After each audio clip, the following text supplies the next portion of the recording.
Welcome to Compas on the Beat. It's Lunes live. It's the overreaction Lunes show after NFL Week 15. I keep losing track of the weeks here, but we're coasting through the NFL season. And yeah, the guy you're seeing right there is not Fernando. I see a nameplate that says Fernando. Fernando Mendoza? No, that's not him. That's Victor Corona. Our Fernando Ramirez is somewhere I don't really know, but he's going to join us in a bit with the boys. But uh, Fernando, I'm going to give you this introduction. You're like John Cena, never seen, right? 17, never seen. So where are you? Are you somewhere around with the audio? Because we can't see you. Yeah, I'm somewhere around. I'm just not able. Can you guys hear me? Yes. Yeah, we could hear you, but we can't see you.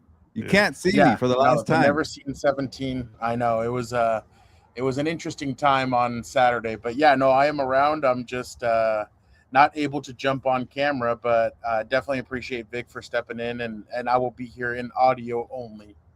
Okay, that's fine. People want to see my mustache and Victor's beard, so no worries, Fernando. They do want to see your good hair and your good looks, but we'll wait for another day. I feel like you're making people wait here, but it's okay. Well, you'll be back, I think, tomorrow for Four Compas, and I'm sure, honestly, more people want to see you because of that giant victory for the Chargers at Arrowhead Stadium.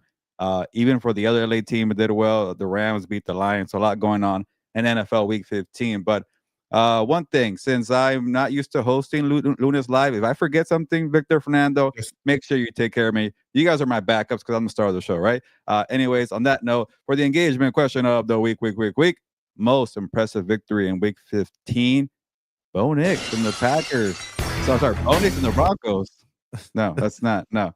Most impressive performance is not Dan and Diego. I have not seen that guy in a month. So, what performance are we talking about?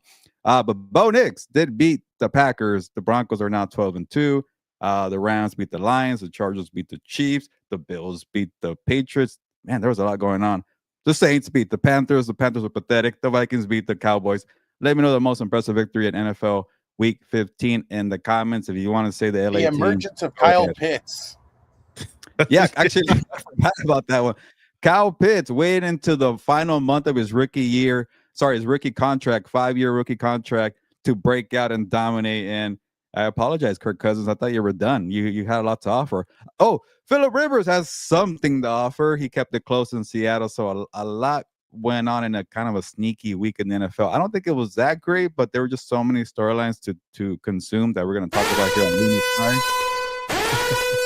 Oh, I don't know who's at the keys because, again, I don't know who's doing the hosting today, but is that for the Broncos? Because I think they've proven a lot this season so far. But anyways, if anybody wants to chime in, Fernando or Victor, go ahead. But to me, it has to be Broncos over the Packers.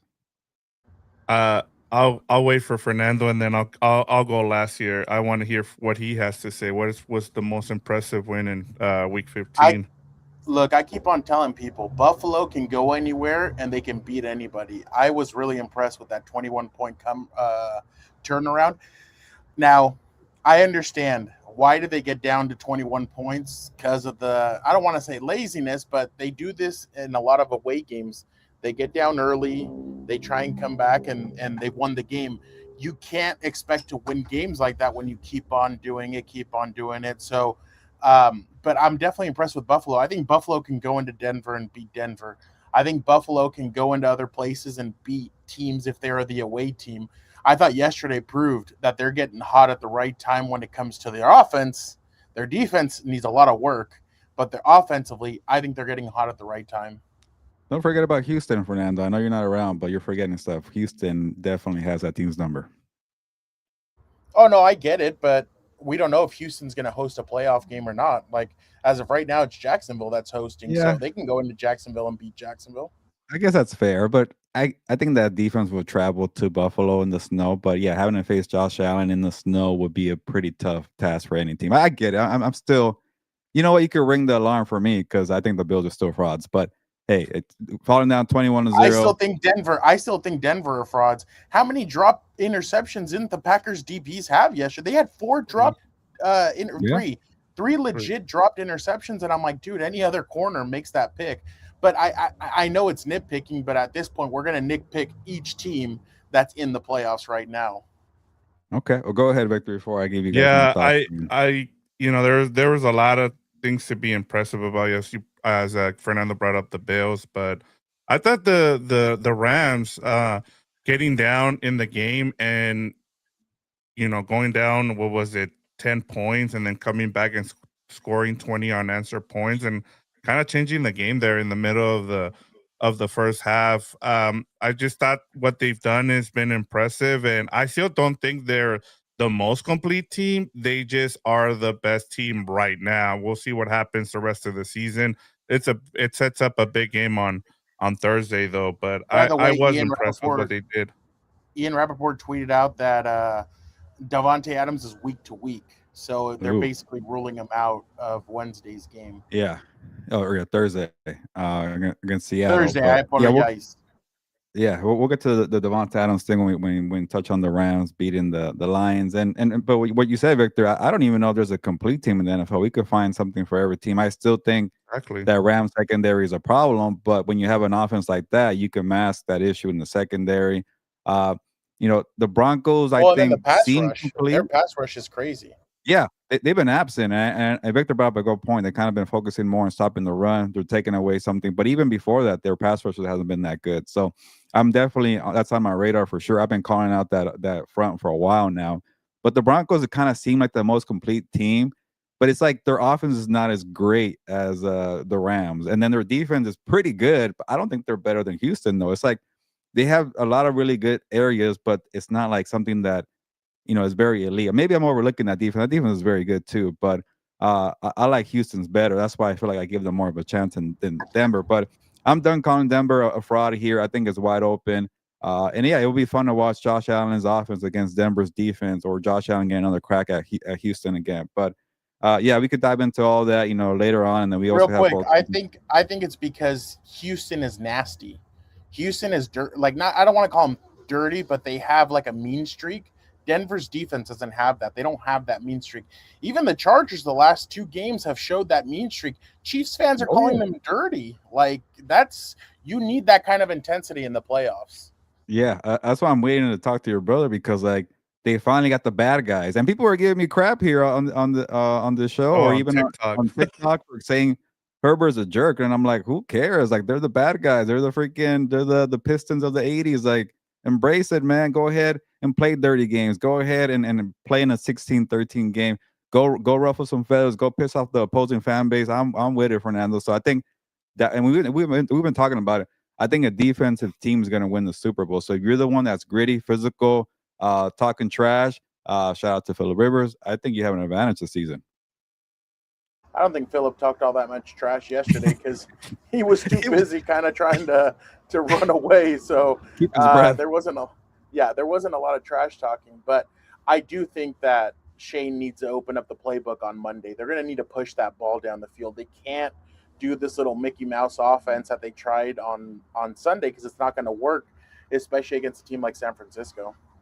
Yeah, that was just a wild game to watch. And I found myself like just glued to the TV screen for the first drive of Rivers. And even though there was like Packers, Broncos, and Lions, Rams, like I wanted to watch that game. So it was still pretty surreal to see Rivers out there. But before we get to the rest of the NFL, and I'm glad we're kind of getting warmed up here without the resistance band. Shout out to Anthony Richardson. We're kind of getting going here with the hot takes. So let's just get started with Compas on the LA beat here. And we'll start with that massive victory at Arrowhead Stadium for the Chargers against the Chiefs, 16-13. And I got worried for Dan's team at the end there, because Mahomes was going to do Mahomes things. And then that insane interception from Deion Henley to pick off Mahomes. And then Mahomes pretty much destroyed his knee there. So, kind of a wild turn of events there. And I'll let you start here, Fernando, because you're the one that covers this team.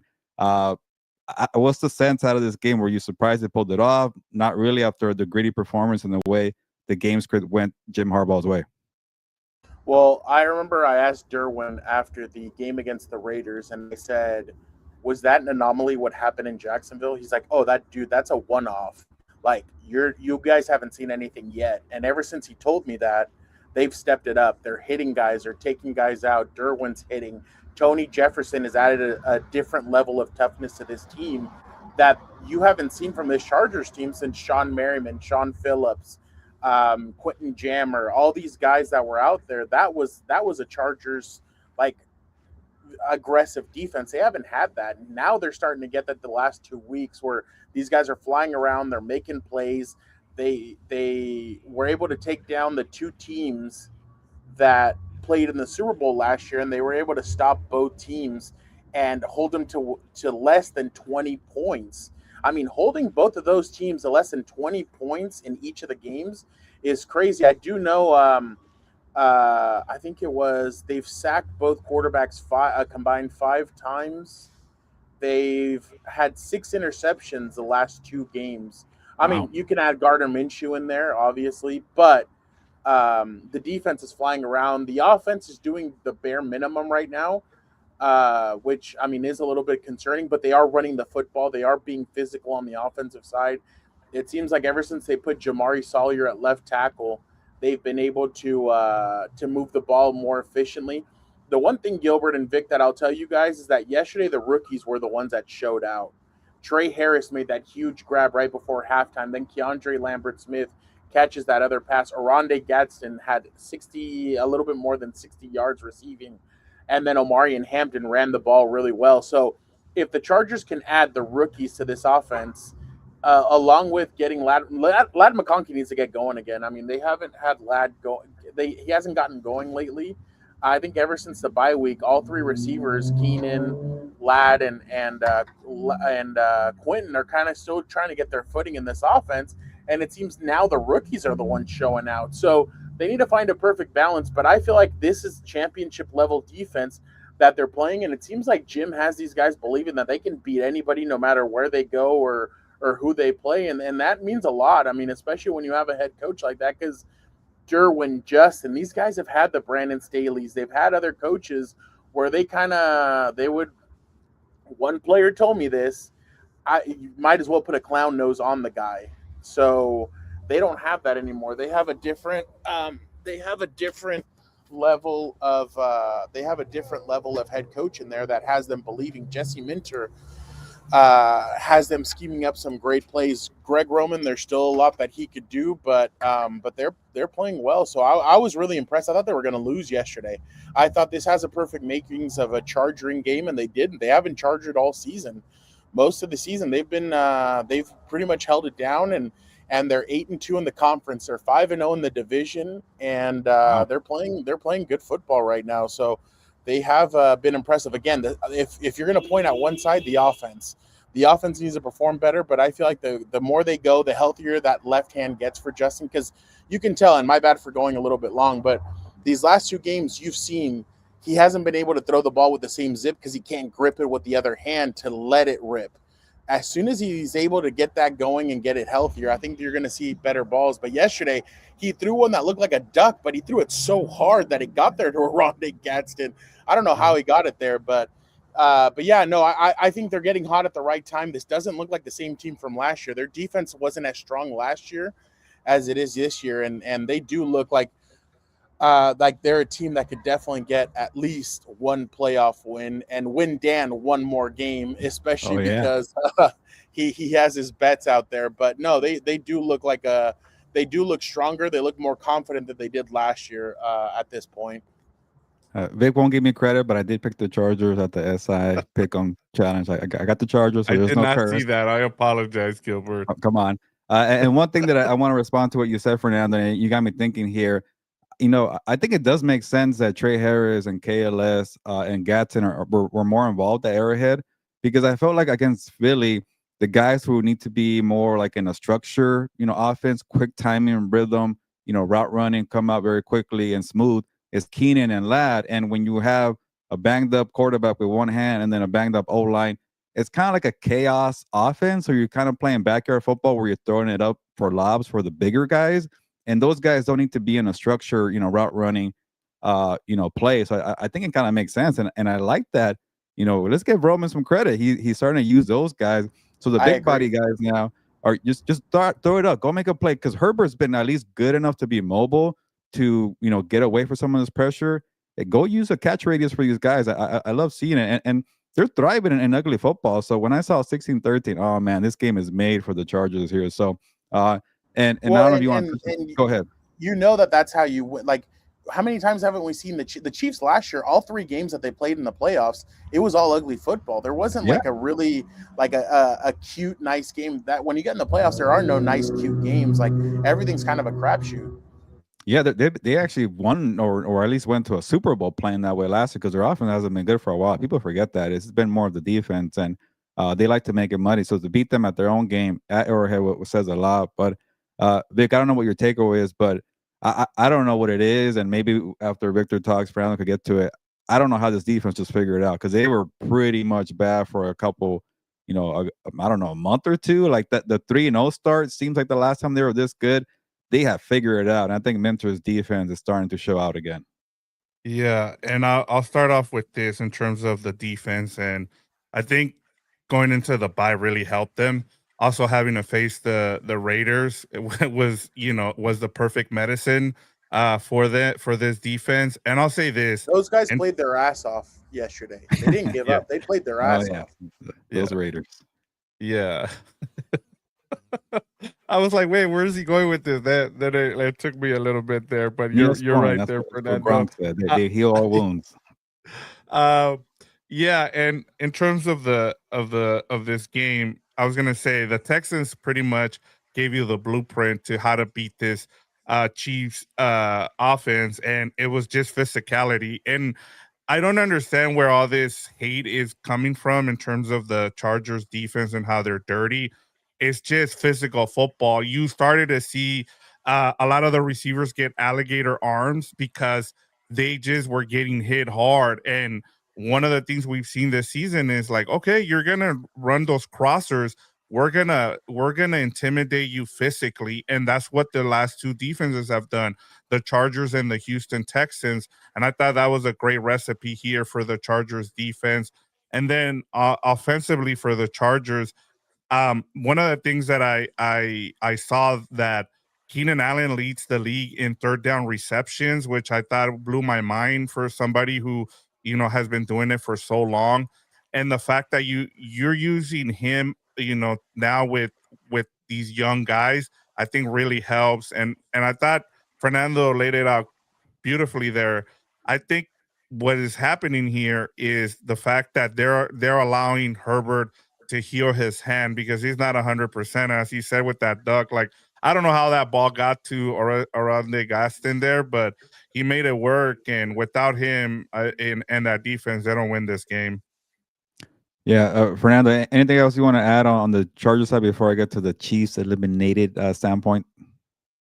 No, I think Tony Jefferson is the kind of player that I think he's been around teams before where he's kind of seen like, hey, with the Ravens, like he even said the other day, Herbert's the best quarterback I've ever played with. And I thought, oh, I wonder if somebody in Baltimore will not be happy about that. But I think he's seen what they need to do to get to a Super Bowl. I mean, I know he's never been to one, but he's fallen short. He went to that NFC. He was with the Cardinals in that NFC Championship against the Cam Newton led Carolina Panthers that blew them out.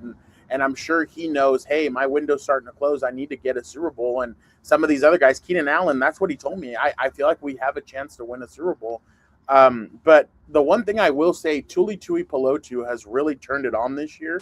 12 sacks for the Chargers. And he's one of those pass rushers that nobody's mentioning, nobody even talks about, which I'm pretty impressed with. But he has 12 sacks. On the other side, Odafe Oiwe came in with 0 sacks 5 games into the season when he got traded. He has 7 sacks in 9 games, and he's been an athletic freak for these guys. So I think that pass rushing duo with what Khalil Mack is doing, every play that you see an interception, Khalil is in the face of the quarterback, and that's the reason why they're doing that. So I definitely think that they're pretty impressive. And by the way, I love that Tony, because I mean, I've known Tony our whole lives. For Tony to it really, and I'll tell you right now, that's not the Tony that I know flipping off the crowd. Like I think he really got into the moment, and he's like, I'm gonna be a bad guy, I don't care, and he stuck him up. But that's not Tony. That's just not the way Tony has ever been. So I was pretty surprised when I saw him flash up the 2 1s up there. I was like, wow, okay, but that's just what they feel like. They're aggressive. They feel like they're not talked about. I mean, today on Rich Eisen's show, him and the one of his co-hosts were like, well, the best case scenario for the Patriots is the Chargers come up there and play. Are you sure that's who you want to play? Like, if you're the Patriots, you want to have the Chargers go up there and play you? Like, I don't think that's who you want to square up against. But I mean, I get it with Houston and Buffalo and some of these other teams. I get it, but I think the Chargers are one of those teams that I don't think some of these teams are going to want to play them because of their aggressiveness. Like Jacksonville, I know that's been kind of the house of horrors for the Chargers, but I think playoff Chargers might be different going down to Jacksonville. I don't know. Yeah. I think that they're going to be a different team come playoff time, and I feel like right now is when they're starting to get into that playoff mode. I'm interested to see what they're going to do against Dallas, because Dallas is essentially what you're going to face when you an offense like that is what you're going to face when you face the Broncos or the Bills or even Jacksonville. Like, those are the kind of style of offenses that you're going to face. So that's going to be a good test for their defense. Yeah, I told Victor last week that I really think Jim Harbaugh is like, I guess personality is really rubbing off on the players. Like, I know the whole, Herbert being rude to Laura Rutledge was the whole thing, but I'm like, maybe he doesn't care about what he does anymore because of Jim Harbaugh's in his ear saying, like, I man, heard the real story on that. That you want to wasn't who share? they were supposed to, that wasn't the person that she was supposed to talk to. Okay, I get that, but Yeah, no, and I mean, yeah, go ahead. it's just like, even if you say he was an accident jerk or whatever, like I feel like Herbert just doesn't even care anymore, which I'm like, that's okay, be you. And I think that's a Jim Harbaugh effect. Like, same thing with Jefferson. You just mentioned he does not do things like that where he's waving the finger at opposing fans. It's like, I think Harbaugh's like, man, this is your chance to go be the bad guy and knock out the reigning 3-time AFC champions at their house. Go seize the moment. I bet you he was talking that up. He is the ultimate confidence booster. He is the ultimate who cares how you win. And yeah, like he it's funny because when you hear him at the podium, he doesn't sound like this, like, bad guy, shit talker, MFer, but behind the scenes he's gonna be doing that, like saying, you know what, Yeah. like he's telling your ear, like, you know what they said about you, you know what happened. And I know the Harbaugh thing kind of gets old after 4 seasons, but for those damn 4 seasons, they win a lot of freaking games. It freaking works. And I think you saw everything on full display. Like, you cannot be a rival when the Chiefs are winning the division every single year. They're going to the conference title game every single year. They're beating the crap out of you every single year. There's now a rivalry because they swept them for the first time since 2012. I lost track, Fernando. So that's the whole. That's the Jim Harbaugh effect. Everybody crapping about Greg Roman. Everybody crapping about the O-line. Everybody saying what happened to Jesse Mentor's defense. At the end of the day, Jim Harbaugh style is winning freaking games, 1 loss in how many weeks? And we're over here making a big deal of this team. I'm kind of tired of it, Fernando, as you could tell here. So let's move forward with real quick. And this Harbaugh is different than his brother. This one played. He knows what he needs to get out of these players to get their intensity up. I mean, John has gone to a Super Bowl. He's won it as a coach. But this Harbaugh is able to unlock something in these players where they're not going to quit. They're not going to give up. So, but yeah, that I'm ready to move on as well. But good talk. I do not want to face this team in the playoffs with Jim Harbaugh leading the charge, and especially these guys embracing the bad guy role, running the football, playing defense. You got to start quarterback. So it's everything is coming Can up. I start great this one off? Go ahead. Chiefs eliminated from playoff contention thanks to the Chargers. Patrick Mahomes tears his ACL. Now, the one thing I'm getting tired of, and I know Vic listens more to mainstream as I do. Like, we listen to some of that stuff. Gilbert, I think you're more, you don't really listen to all that stuff. But I cannot stand the fact that everybody's like, well, Tom Brady tore his ACL in year 9 the same way that Patrick just did. Do you guys understand that when they went on that second dynasty, the Patriots, Bill Belichick was 57 years old. He was not like Andy Reid is going to evaluate. I'm telling you guys right now, he's going to sit down. He's going to say, okay, I'm going to lose Travis Kelce. We're $40 million over the cap next year. I need to fix and by the way, everybody's saying they need to fix this offensive line. They don't. Their offensive line is one of the strongest points. You just have injuries. They need to fix their defensive line. They need to fix their linebacking core. They need to fix the secondary. Like, there's other places that they're going to need to fix. But Andy's going to sit down and he's going to evaluate. And I'm not going to have my quarterback for probably half of the year, if not the first 5 or 6 games he's going to miss. Do I really want to come back to all this? And Andy Reid's going to have a conversation with himself, and I wonder what he's going to do. But for people to say that this is Tom Brady 2.0, it's not. there is way different circumstances.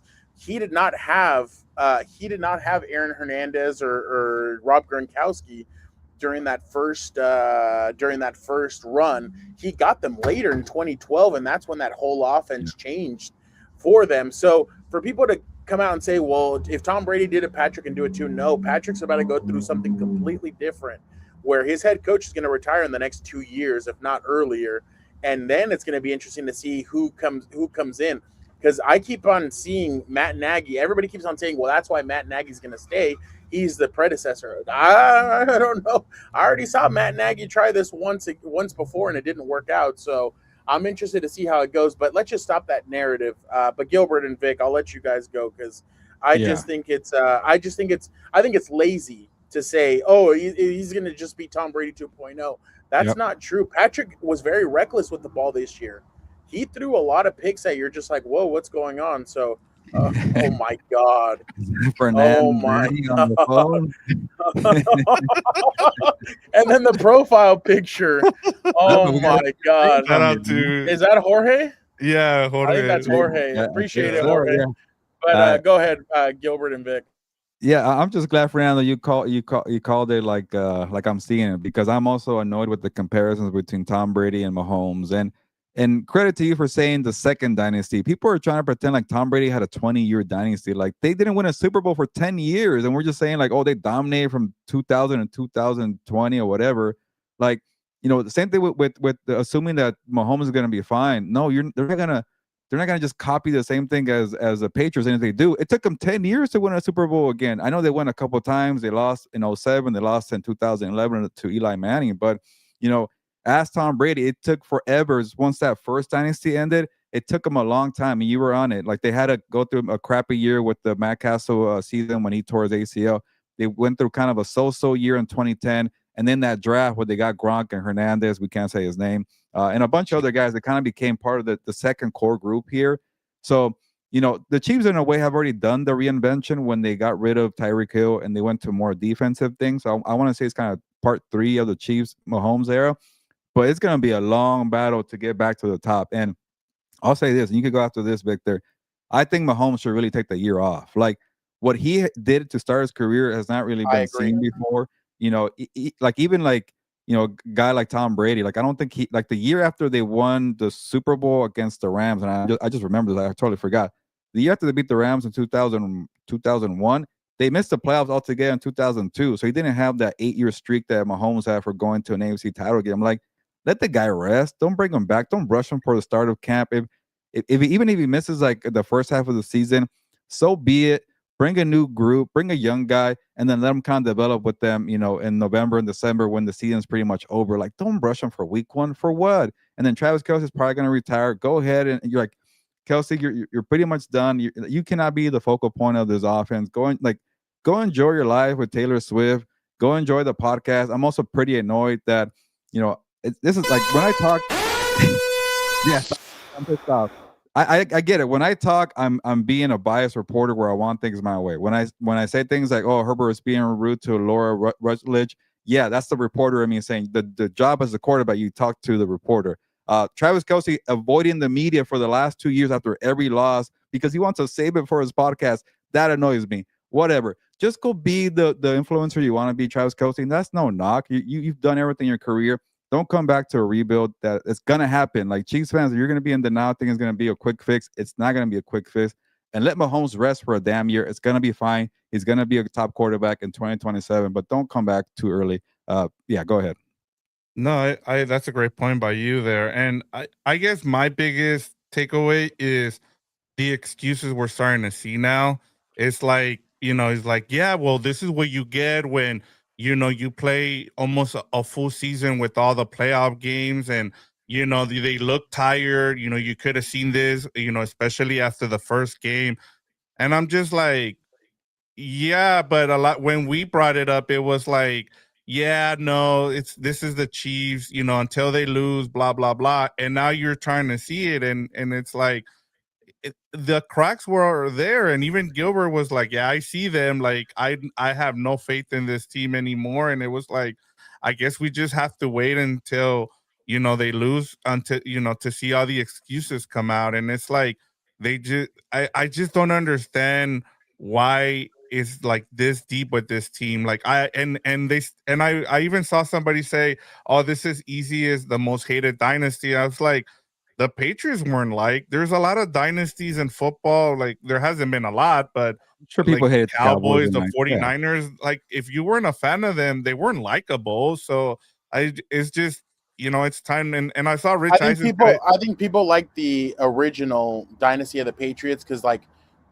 9/11 had just happened, so everybody was kind of like, Yeah, that's true. okay, we're united, this, that. But but then the second that one was second hated. dynasty, yeah, everybody was kind of like, what the hell? Like, Yeah, and this guy, like, especially that Falcons game, everybody was yeah. pissed. Even Like, the ones when they're dude, trying to even be Eli Manning, they were yeah, hated, and they were well, not winning Super Bowls. even last night, people were celebrating that. They're like, "Oh, Patriots fans were like, oh, what happened to the excuses that we haven't played anybody?" And I'm like, dude, you guys should know better than somebody. Don't tweet at halftime. Wait till the game's over, and then the game gets turned around. So all Yeah. these Bills fans went at the Patriot fans, and I'm like, yeah, you guys should have waited. Like, what are we doing? But go ahead. You said Rich Eisen, what? Yeah, even Rich Eisen. I mean, he was like, "Oh, you guys are gonna miss the cheese, in Oh, I Mahomes heard in the that playoffs." baloney. And I'm No, like, you're not. they're I'm good. not, man. I think people are they have cheese fatigue. It's time for a new, for new guys. Like, and I think that's been my biggest problem is like with a lot of the media, the national media is like, let these young guys finally have their chance. Like instead of pushing the young guys that were like Lawrence and Herbert and a lot of these other guys like May, like why are we still stuck on Mahomes? And I'm with Gilbert. Like maybe him being away for like a year, kind of like what you see in music or even directors, like taking a year off and getting off the limelight really helps people kind of like, oh, that was cool that he went through all that and he came back stronger. So it might be something that they probably need to do, but I don't Yeah. understand how this what we're seeing today. It was just a love fest. Yeah, let's pick up the pace here because Yep. what do we have? Oh, Steelers, Dolphins tonight. So we want to rush to that, but yeah, let's get to the Rams' big time victory against the Lions. I won't touch too much on this. I'm gonna give you guys the floor here, but the Rams offense, man, what a juggernaut! 41-34 against the Lions. They pretty much cruise after overcoming a 24-14 setback.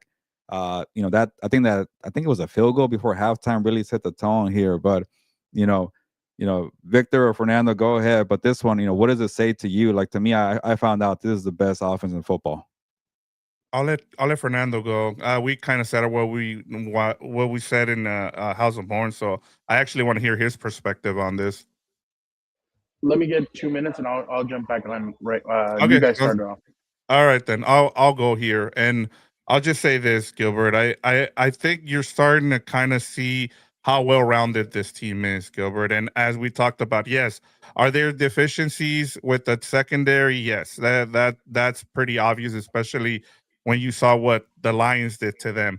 But offensively, man, like we talked about the fact that Devontae Adams is week to week, which we talked about, and we said if we're the Rams, just rest him the rest of the way until you get to the playoffs. That should give you about 4 to 5 weeks. He's a veteran. He knows how to take care of himself. He'll be ready to go for the first playoff game. But it just also tells you, like we talked about too, it made me think about the Puka injury.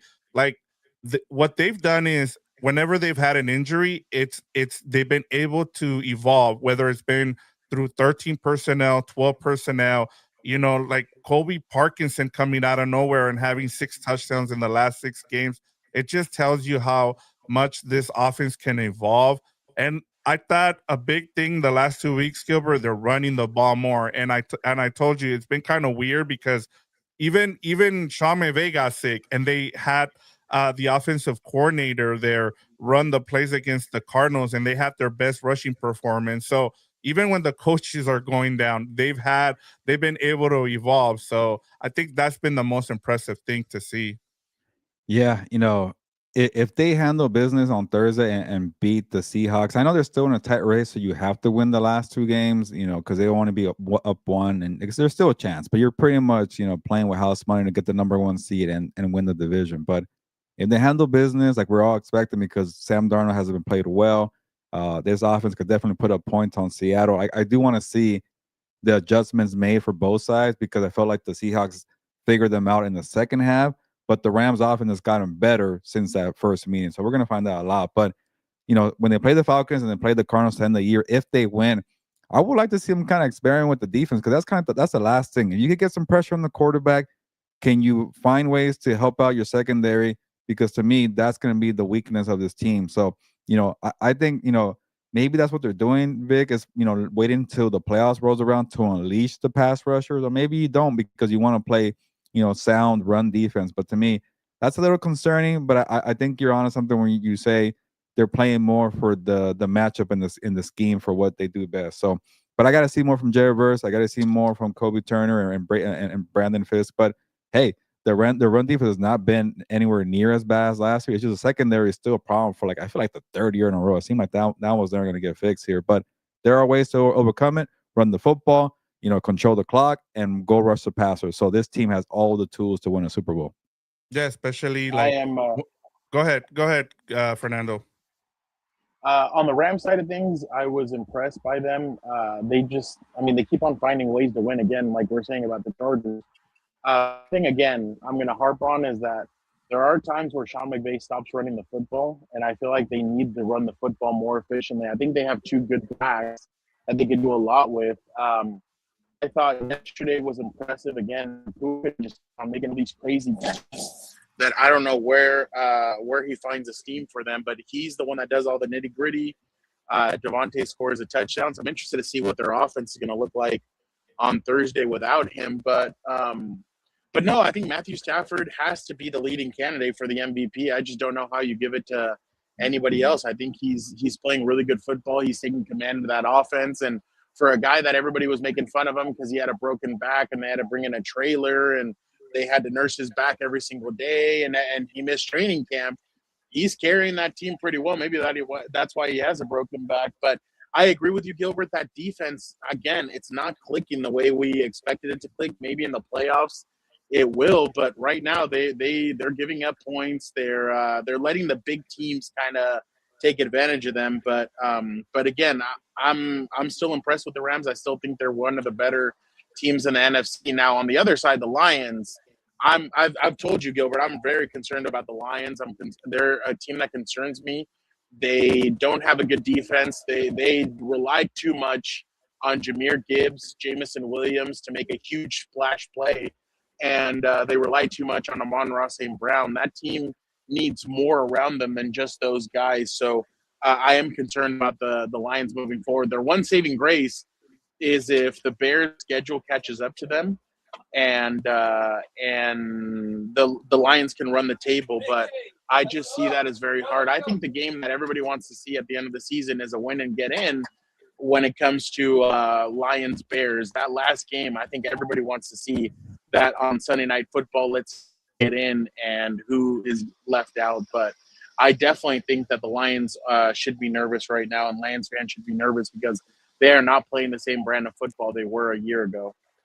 I'm glad you brought up the NFC North because I want to discuss this Micah Parsons injury, and then we'll end with Phillip Rivers, and we'll get to Monday Night Football. But yeah, man, without Micah Parsons, who it was confirmed today that he tore his ACL in the loss against Denver. And I'll put it this way: like the Broncos jumped out to, I want to say, either a 10-point lead or 9-point lead. I lost track, and they were looking well, and like they were on the point of fighting for the number 1 seed. You're about to beat Denver in Denver. People were saying you were the favorite against a team that won 10 or 11 games, and then you lose the lead.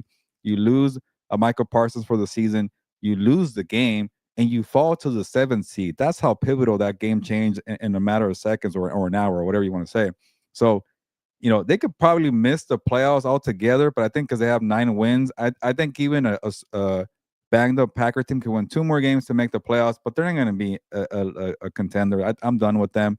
Their defense, outside of Michael Parsons, doesn't have a lot of on that front. Like Rashawn Gary is going to be your number 1 edge rusher. Good luck with that. Lucas Van Ness, who's been a bust since he was drafted in 2023. They have no pressure there. He was talking shit to fans today on social media, by the way. Oh, really? Because they were calling him out to do better, or what? Yeah, because they're saying that his stats have dropped off, and every single year that's been in the league. Yeah, but I'll give Jeff Hafley kind of some credit here. He's been good, but if you want to be a head coach in the NFL, Jeff Hafley, the DC of the Packers, go create pressure, go simulate with what you have on the roster, and then you're going to get a lot of attention for head coaching jobs. But to me, without Micah Parsons, man, this team is going to be where they were a year ago. Maybe they win one playoff game. I was really disappointed with Jordan Love. How dare you, after I give you credit, you lay an egg like that in the second half. I get it. Christian Watson wasn't there, and I don't know. Maybe Love should be a fraud because he needs Watson on the field. He still had Matthew Golden, Romeo Dobbs, Dontavius Wicks, and Luke Musgrave and Josh Jacobs, and that wasn't enough for you to do something as the Broncos. Big letdown for him after beating the Bears and beating the Lions back to back. But to me, they're not on my radar anymore. See you later. I'll say Yeah, this. I'm not very. I want to impressed ask either. you guys, who wins the division then now? I think it's the Bears, Fernando. I know you're not high on them, but I think they just keep doing what Denver does by winning games. And Detroit's too far behind. I think Detroit could win the next 3 games, though, looking at their schedule. I forgot, but they're winnable. They could beat the Bears again. Now be 11 and something. So I don't think 3 teams make it in the NFC North. I don't think so. And I don't think San Francisco is going to fall behind, but I think it's Chicago. Fernando? It's Steelers at Lions, Lions at Vikings, Lions at Bears to end it. Yeah, they could beat the Steelers, Vikings, and Bears, right? Okay, yeah, they could win those games. And then the Bears have Packers there on Sunday Night Football. They go to the 49ers, and then the Lions come there. Yeah. Yeah. That's I think tough. they can beat the Packers without Michael Parsons, though. They played them pretty close. I don't know. That's a very tough schedule. Shit, am I going to go Lions here? That's why I wanted to ask. Too far behind. Yeah, you're right. You're right. I'll the Packers hold on, to be honest. Wow, okay. Yeah, but I don't like the Packers. Jordan Love just is so underwhelming. Yesterday I was watching the game and I thought, oh, hey, like I even texted you guys, WTF is Denver doing? Like when they went for it on 4th and 1, Packers stopped them. I'm like, what are you doing? You just gave them an opportunity to go win the game. And Jordan Love just didn't do anything. I'm like, really? Like you said, Gilbert, you still have some good receivers on that team. How could you not do anything with it? So I think Jordan Love still has some growing up to do. He has 1 or 2 really good games, but then he has 2 games where he really falls off. So I haven't been impressed with Jordan Love either. All right, let's get to this. Phillip Rivers, who wants to go first here? I'll let Fernando. Go ahead. Go ahead, Fernando. Yeah. Well, I was impressed for the first few minutes. I was like, wow, he's standing in there. He's taking hits. I know he slipped in one of those. I thought it was pretty cool. Like, I know the kids love saying that people have aura. I think Phillip kind of went in there with aura. I was very surprised at the way everybody kind of had their eyes on them. And I'll tell you guys one thing. In San Diego, they were going to give them Broncos Packers, and they ended up switching it, and they gave San Diego Seahawks and. Did we lose? We lost you. We lost. Well, we get them back. Go ahead and you wrote about this. You said Rivers return sheds light on lack of development for you, quarterback. Yeah, it was fun to watch Rivers, but I know they almost pulled it up, but regardless, they still lost, and it was kind of like a last Hail Mary ditch. And I don't even care about the performance. It's kind of what I expected, and it was typical of a Rivers game to throw a duck at the end of a 1-score game to lose the game, because Rivers hasn't had the arm strength for years now. He has that weird hater. He's a good quarterback because wait till they make the Disney movie on him. They're gonna do some random, that Kurt Warner like the rookie. Yeah, they're gonna do something for Rivers playing with the old guys and coming in. It's definitely gonna be a movie here. But Rivers is just not set up to push the ball when you need it at the end. Like, they were doomed there. I don't even know how the hell. I was watching a different game, and I'm like, they had the field goal. I'm like, how the hell is Seattle already upfield? They needed one more first down. They got the field goal. Jason Myers, man, he's a machine right now. People don't give him credit. I think he had like 6 field goals yesterday. He had the record for most field goals in that game. Yeah, He's been money all year. But anyways, the point is, and I got to be quick here. To me, people are crying about like Cam Newton. Oh, I'm so offended that they chose Rivers over a person like me who's younger, this and that. Like, are we ignoring the fact that Shane Steichen and Rivers worked together for over a decade? Are we ignoring the fact that Rivers already played on this team and has a lot of teammates still on that team? Are we ignoring the fact that Rivers has kept in contact daily with Shane Steichen and also have been running the playbook that he has in high school? Like, stop crying with the sour grapes. And then, anyways, stop crying with the grapes about why you pick me and I'm retired. Or go call Colin Kaepernick. Like, shut up. Like, this situation was for Rivers and Steichen. And then go be mad if you're a young quarterback who got bypassed for a situation. Go be mad if you're a coach in the lower ranks who's saying who you're tasked to develop quarterbacks. These quarterbacks are coming to the NFL underdeveloped with the mind games. They don't know what's going on pre-snap and then post-snap. They don't know how to read a defense. You could be super talented like Caleb Williams, but if you don't know what's going on out there on the field, you're going to take a year or two to progress. Rivers already, made with the mind. He still has his mind.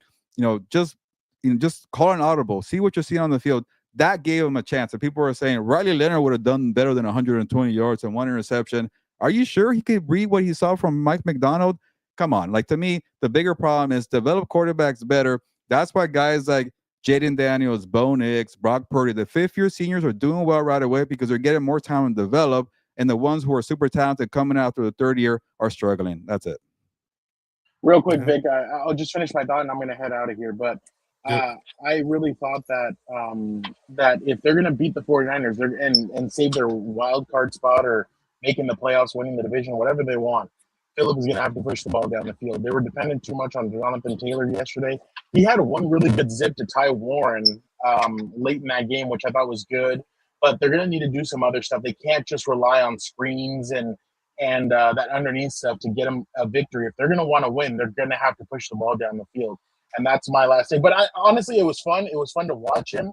I love when he threw that touchdown. He got all fired up. And I'm not a big he was okay with me. I mean, he wasn't anything special. But I thought it was fun to watch it. So I'm going to head out of here, guys. Thank you, guys. And I'll be back tomorrow. All right. But all right, we'll see you tomorrow. Thank you, Vic. All right, Gilbert. All right. Who you got tonight?